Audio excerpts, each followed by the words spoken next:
All right, guys. Again, for those of you that don't know me, my name is Scott Moses. I'm her brother-in-law.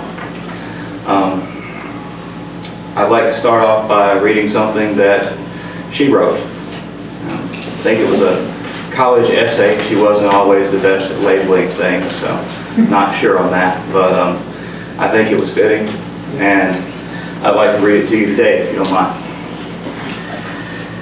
Think back to the birth of our planet. Somewhere a distant star went supernova, destroyed an entire solar system along with it, eradicating for all eternity the planets and life forms therein. An indefinite number of races, of lives, of species, all gone. Why? Such is change. Change at any point in time is a given. From this change, from this chaos, this destruction, came the conditions necessary for the formation of our home, our little blue planet. The atmospheric conditions swirled and changed around us, allowing the first single-celled organisms to be born, to grow, to evolve, ultimately producing us, the human race. As time progressed, the earth changed and we along with it. We grew, we evolved. We realized that we are logical, thinking human beings, and that we are capable of shaping the world around us. Presently, we are applying this knowledge to every aspect of our lives, morphing society's ideas and values, thereby shaping our whole world. We also affect each other. We, as individuals, have the power to influence our fellows. We are realizing that a kind word, a smile, a show of compassion and understanding will touch the soul, will change the world. Lacy, as I knew her, and unfortunately I've only had the opportunity to know her for the last 10 years. But as I knew her, she was a kind and generous person. She always acted with the best of intentions and with others' needs at heart. She was unsurpassed in her love of animals.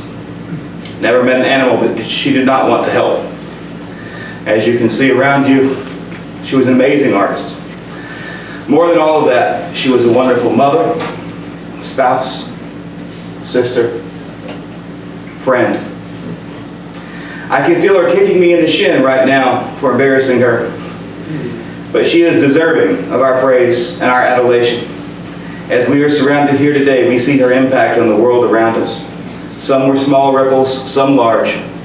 Some far-reaching, some close by.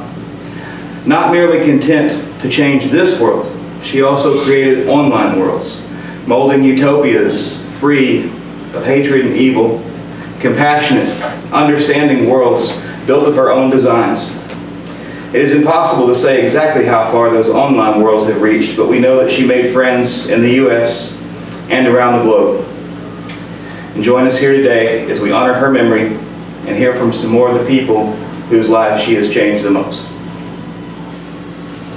I'm going to pull family up to speak, and then if anybody else would like to say something, we are going to open the floor. Her sister, Aubrey.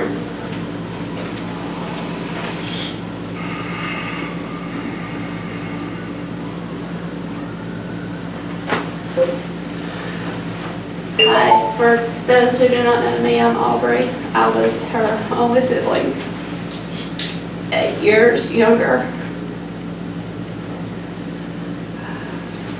She helped me, she loved me. I was going through her documents at home, and the first day I found something that really spoke to me about her life and the situation. It's on the back of the card. Standing on the threshold of the dead, speak the words that let you live again, love again. This sorrow runs so deeply now. Listen to your heart as it beats its final beat. The world is so dark and it's so cold. There's only one way to return now. Look in my eyes and take my hand. I give you warmth and solitude. There's no pain, no need to fear. Trust in me as you trust in yourself. You are free now to do as you please. When you need me, I will be. You are here. You are always welcome. And I compiled a few other poems, excerpts I like to share. First one is entitled, "We Do Not Die." We do not die. Do not stand at my grave and weep. I am not there. I do not sleep. I am 1,000 winds that blow. I am the diamond that glints on snow. I am the sunlight on the ripened grain. I am the gentle autumn rain. When you awake in the morning, hush. I am the swift, uplifting rush of singing birds in circled flight. I am the stars that shine at night. Do not stand at my grave and cry. I am not there. I did not die.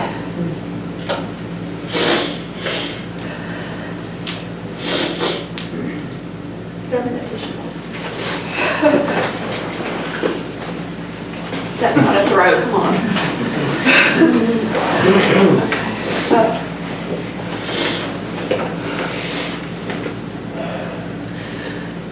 Today, may we gather in peace, soul to soul.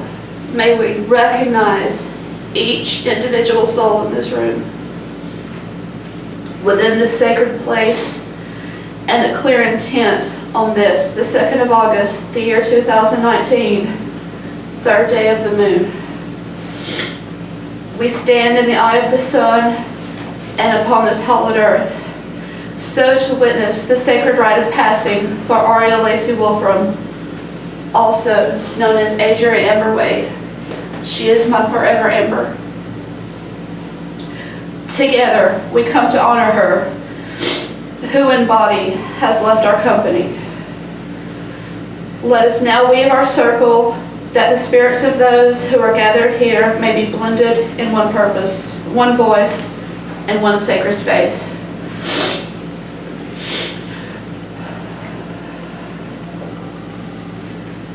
Take me now into the arms of the afterlife, by the earth, by the air, by the fire, by the rain. I'm on my way, remember me. Take me now back to the earth from which we came and which we shall return. I shall cross over, now it's my turn. I'm not afraid. She's not afraid, she's happy. Remember me, blessed be. Blood of my blood, bone of my bone, flesh of my flesh, keep my soul alive. I will live on within your hearts.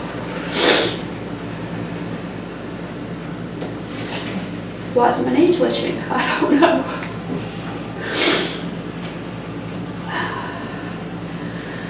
This afternoon, the celebration will end in peace, as in peace it began. May the Spirit and many blessings go with us all as we depart this place, to nourish, strengthen, and sustain us until we meet again.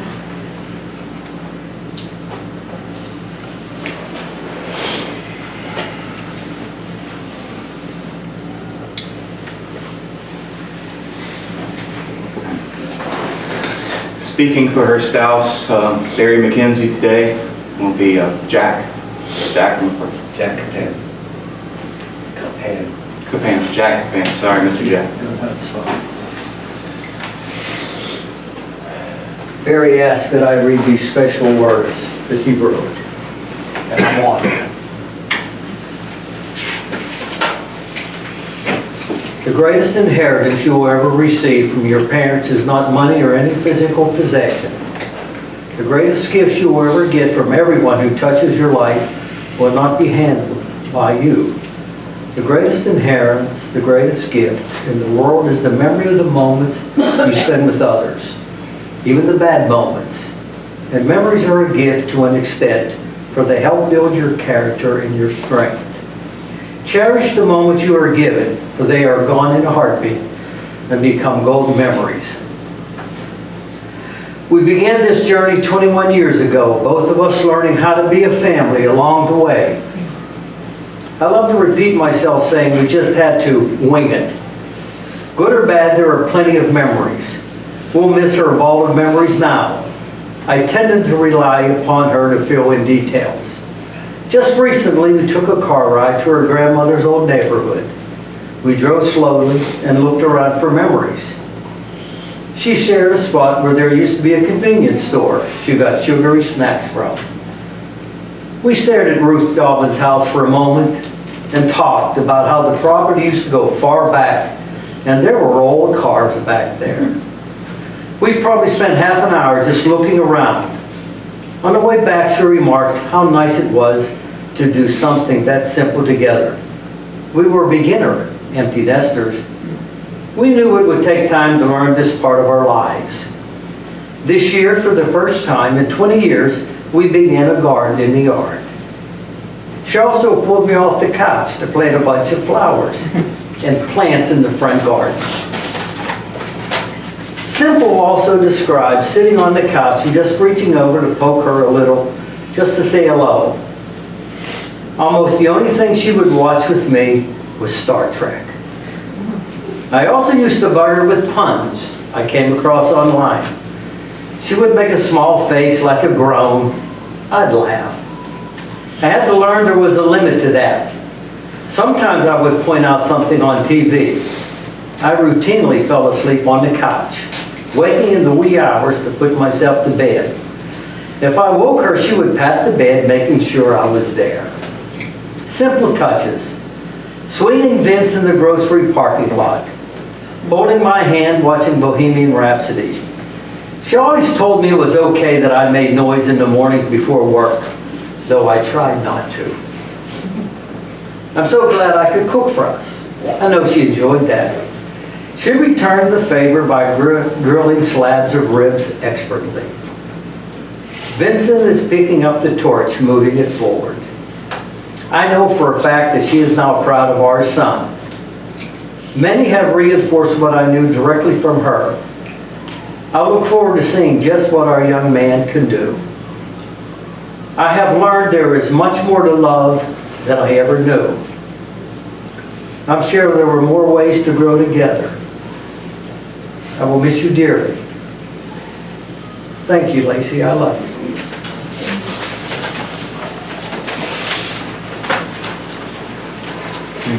I'd like to bring up at this time Randall Gibson.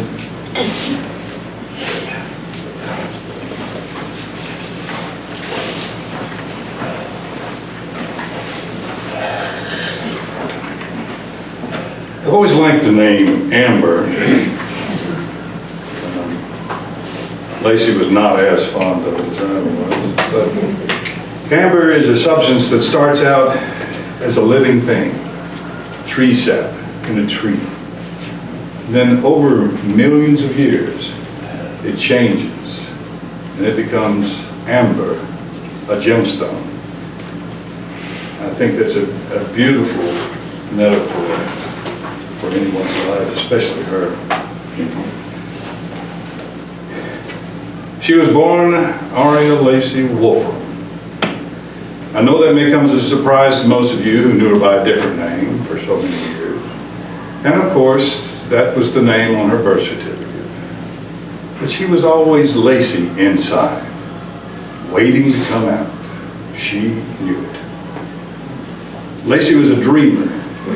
She dreamed worlds that never were, went to places which exist in other people's and her own imaginations, and made real friends all over the world by creating and dwelling in imaginary worlds shared by so many others.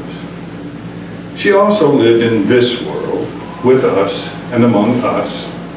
She raised a wonderful son, Vincent, a fine young man whom she loved with all her heart, and who will, no doubt, make us all proud as he carries on with the love, knowledge, and wisdom left by Lacy. And she enriched our lives in so many ways, with her art, her enthusiasm, her encouragement, her mothering. She mothered everybody. Her incredibly well-timed hugs. I have a framed picture of a unicorn on my living room wall that she drew. She created beautiful art. She lived beautiful art. No one of us could know the other worlds, all of the worlds that Lacy lived in. I shared some of them with her. No one person could share all of them. There was simply too much of her. Lacy dragged me kicking and screaming into some of those worlds. Worlds I would not have visited without her. Worlds where I, too, made countless friends all over the world. Friends and fans all over the world, without whom I would not have been able to pay for life-saving surgery. Lacy made that possible for me. From Lacy, I received one of the dearest companions of my life, my greyhound Iris. Iris was a retired racing dog from Green Track, one of the last to race there. Lacy rescued greyhounds. Lacy rescued people. I attended a memorial service for her held in one imaginary, some would say very real world, known as Second Life. It is a place in the virtual space of the internet where people can go and be whomever and whatever they want to be. It is more than just a whimsical reality. It is a place where people who are hurt and marginalized by society can go and find friendship and acceptance. It's a place to heal from many of the pains of first life. And Lacy was frequently there, helping, building, loving, healing so many people all over the world. There were dozens of people who spoke at the memorial who testified that she had helped them, some of them possibly even saved by her from pain or maybe even death. I have a saying that I like to quote to people from time to time. It is this: no one makes it to adulthood undamaged. It is a truth, it is the way of life, and it is necessary. It takes pain to shape, to mold, to grow strong. But you need to heal from that pain in order to gain the strength that comes from it. And that is what Lacy did. She helped people to heal by showing them it was okay to be themselves. At the memorial was one fellow from Germany who testified to the help that she had given him in life. These were his words, and I quote, "I have never met her, and I regret this fact in my life, but I know that we are made of the same things, dreams, and I loved Lacy. She was made of dreams, beautiful, wonderful dreams, and I wish her the best in her journey. But for now, we must dream on." And he said this aloud. There is a voice application, and he was choking up at the end of it. Lacy was a bulldog, fierce, determined. I had a lot of guilt over the circumstances of the divorce of my last wife. She'd call me on the phone and guilt me into giving her money, and I'd take it to her. Lacy could see the turmoil that this caused in my life, so one day she intercepted the call, gave her a piece of her mind, and told her never to call me again. She did not. I was weak. Lacy saw my pain, took action, took care of the situation. If you were Lacy's friend, she had your back. So many facets of my life will be affected by losing her. So many places in my heart, in all of our hearts. I will miss her so much. My life will never be the same, but my life will always be much richer for having known her, as will the lives of countless others. I have a poem that I wrote about loss and grieving, and Lacy liked the poem. I was planning to read it here, but as I was thinking about it, I found that it simply was not enough. It lacked the beauty needed to express what we had lost. And so I'm going to substitute a much better poem. This one was written by William Shakespeare, and it is my favorite sonnet of his, number 29. The sonnet was written, obviously, in the vein of a romance, but it also applies to deep friendships and agape love as well. And it is this: when, in disgrace with fortune and men's eyes, I all alone beweep my outcast state, and trouble deaf heaven with my bootless cries, look upon myself, curse my fate, wishing me to like to more one rich in hope, featured like him with friends possessed, desiring this man's art and that man's scope, with what I most enjoy, contented least. Yet in these thoughts myself almost despising, happily, I think on thee. And then my state, like to the lark at break of day, arising from sullen earth, sings hymns at heaven's gate. For thy sweet love remembered such wealth brings, that then I scorn to change my state with kings. We love you, Lacy. We will miss you.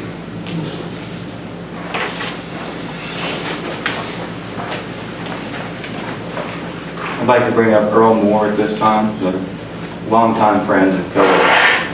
Mr. Earl, say a few words.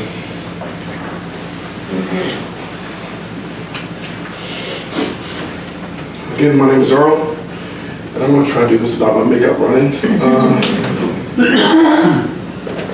Over 25 years ago, I was working at Formosa Boulevard, and it was my first real job. But we got along with everybody there at the company, so much so that we became a family. But there was another part of the family that we had to be introduced to. That's production. They were on the other side of the road there. When I went to meet everyone in production, whether it was Randall, it was Randall. But there was another strange bird there. And that was Amber. Now, I am a hugger. When I introduce myself, I like to hug. When I ran into Amber, I was questioning myself as to whether I should hug, because I don't know what you. But Amber was the kind that right before I instituted my hug, she stepped in and hugged me. Since then, we went from friend to family. A couple of years later, I was introduced to another strange bird, which was a sister. And now we really are a family. Years went by and we started growing children. And I went my way and they stayed there. Well, Amber did. But my kids ran into Aubrey's kids. And the family continued. Now the thing about Amber, again, I tell you, is she was a hugger. And she was a warm hugger. And anytime I had a problem or I had to bring something to production, Amber would stop me and say, before we do the work, give me the hug. And it always made it better. Whether it was a good problem or a bad problem that we had, it was always instituted with a hug. I'm going to miss Amber, but more than anything, I'm going to miss those warm hugs. And I admonish any of you out there that if you know anybody, whenever you see them, hug them. Let them know how much you love them. Let them know how much you care. And on my end, although I'm going to miss Amber's hugs, I'm hoping that Aubrey can step up her game now, and she can take the slide. Aubrey, he needs a hug.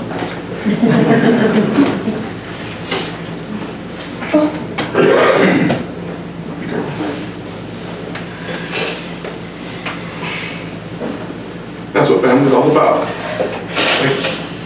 Thank you. Guys, that's everybody that is letting me know that they wanted to say something today. But as we're surrounded by more friends and family than we can typically fit in the room, I'd like to ask if anybody else would like to come up, say a few words today. Anybody?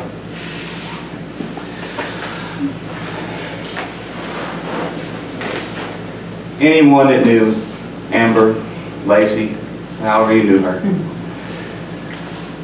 there's going to be a hole in your heart from this day forward. But I want you to do something for me. I want you to look around the room. Look at all the people that are here. And it may take every single person in this room to fill the void that was created by her loss. But we can fill it with each other, our companionship, our love. That's what she would have wanted. Real, online, friends, family, everyone in her inner circle was considered family. So from today forth, we are all a family. and we all need to help each other fill the hole that's in our heart. I want to say a special thank you to anybody that donated to her memorial fund. It literally would not have been possible without you. A lot of people were online friends that were not able to make it here today, and they wanted to be here in some small way. And I think that that was how they felt that they could attend. It was frankly amazing. I've never done it before. I've never seen anything like that before. Randall can attest. The generosity of strangers and friends truly knows no bounds when you're in a time of need.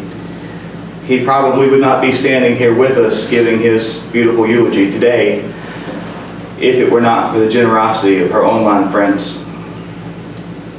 And I just want to say a special thank you to everybody.